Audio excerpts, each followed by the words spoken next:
Live from downtown Detroit, Local 4 News at 11 starts now.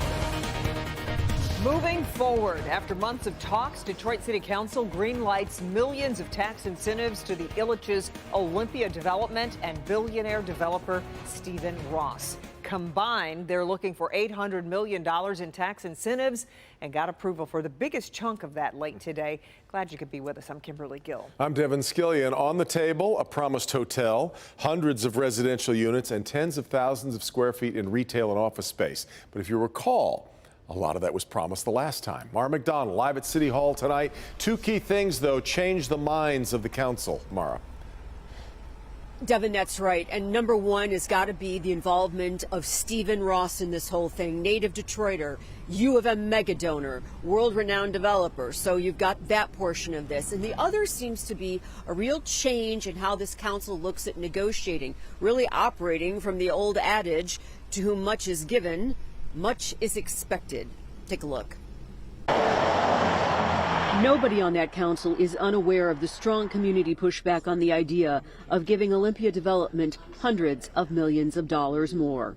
Where were all these people when Detroit residents were overtaxed and overassessed and lost their homes? Where were all these people with these suits at then? Now they want to come down here to feed the public trust. Which is why negotiations were different this go round. If they do not build this, the incentives go away from them to have. So I just want to make sure that's clear about this. So I think this is a tremendous opportunity for jobs, putting Detroiters to work. I'm really excited about this Detroit. After getting stronger language included in this deal and securing a $167 million community benefits package, the vote was 8-1. Only Council President Mary Sheffield said no. And there was one thing that I wanted, and that was clear goals and targets around spending with disadvantaged businesses. Mayor Duggan came out strong for this project. Yes, I'm speaking in support of the District Detroit. He rallied influential black pastors to trumpet the deal. He spent time in his State of the City address to explain these tax incentives, that they do not impact residents' tax bills or the general fund, schools, or libraries. In the end, the votes were there. The city is open for business. We are a growing city. We need to attract new businesses, get folks back to work, and that's the message that we want to send. Back here live, Council President Mary Sheffield's vote on this is an interesting one, especially since she's seriously considering a run for mayor here. Only time will tell whether she was right. We're live downtown tonight. I'm Mara McDonald, Local 4. Going to bear so close watching. All right, Mara. Community activists planning to join the search for the predator accused of sexually assaulting an 80-year-old woman. The attack happened Sunday at a home on Memorial near I-96 in the Southfield Freeway. Pamela Osborne joins us live tonight with more on their efforts. Pamela. Well, Kimberly, I did check in with Detroit Police. A spokesperson tells me that there are no new updates in this investigation. And that is where these community members, these activists come in. They want to see a resolution here. And tomorrow they are going to be canvassing that area in hopes of helping find the person responsible. This is absolutely reprehensible. It's unacceptable. Minister Tafuri Brent is turning anger to action. He and the men you see here represent several different community groups. They are joining together tomorrow to aid in the search for a man who raped an 80-year-old woman at her home Sunday night. It's something that is gut-wrenching, and it should be gut-wrenching for every man in our community. We say rise up and meet us in that neighborhood so that we can flush this evil out of our community. It happened in the area of Memorial Street near the Southfield Freeway on the city's west side. Let's not also forget that this is in the proximity of another elementary school, Dawson Middle School. Everybody's in danger, so this is a high priority. The actions of that one person leaving an entire community traumatized. It's deep, it's emotional. We can't take back what happened, but we can stop it.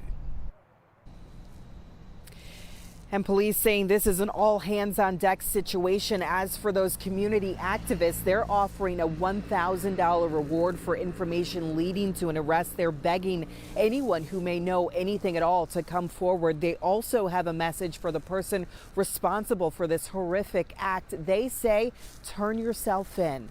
Reporting live tonight outside of Detroit Police Headquarters, I'm Pamela Osborne, Local 4. Yeah, let's hope so. Okay, Pam, thank you. Tonight, the Nashville community mourning the loss of 3 9-year-olds and 3 adults who were shot and killed yesterday at a private Christian school.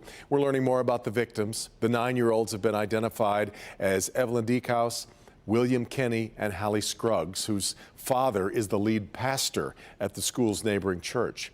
The 3 adult victims were all staff members. One was the head of the school. Tonight, the grieving community is calling for action.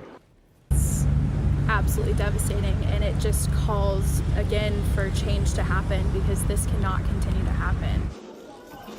Today, police released video leading up to the moments the shooter was shot and killed by police. The shooter, 28 years old. Police said the shooter recently bought 7 guns, but was being treated for, quote, emotional disorder. Police need your help tonight after a shooting left 2 people, including a child, hurt on Detroit's east side. We brought you this story as breaking news last night at 11. Surveillance photos show 3 men investigators are calling persons of interest. The victims were at an abandoned hookah lounge at a strip mall at Gratiot near East State Fair Drive. Police say someone came to that building and started firing shots. The 9-year-old boy was hit in the stomach, and a 27-year-old woman was shot in the hip area. Investigators are searching for a motive. 3 Wayne County employees are accused of working at a different job while on the county's clock. Scott Van Peren, John Everhart, and Justin Wharton are accused of falsifying their timesheets while they worked in the bridge department. Prosecutors say they were being paid to work for the county, but instead spent the day at Romulus Nutrition. Prosecutors say the 3 used county equipment and materials while they worked at the private business.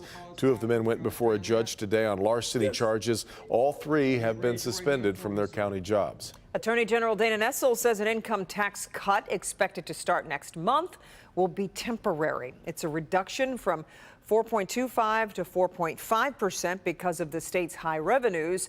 A 2015 law provides a mechanism to reduce the income tax rate when the percentage increase in the general fund exceeds the inflation rate during a fiscal year.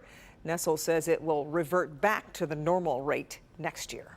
12 hours from now, University of Michigan graduate workers plan to be on strike. Comes after 5 months of negotiations with the university and members of the Graduate Employees Organization. The GEO says a strike authorization passed last week with 95% of the votes in favor. They say graduate workers will walk off the job tomorrow at 10:24 a.m. and rally on the Diag. We will follow it tomorrow. Construction on a stretch of Gratiot Avenue in Macomb County has a new start time. Starting next Wednesday at 7 a.m., resurfacing will begin between 14 Mile Road and Wellington Crescent in Clinton Township. Both directions of Gratiot will only have 2 left lanes open. The 2 right lanes will be closed. MDOT says northbound Gratiot from Remick Drive to Wellington Crescent will close later this year. The project is expected to be completed by fall of this year.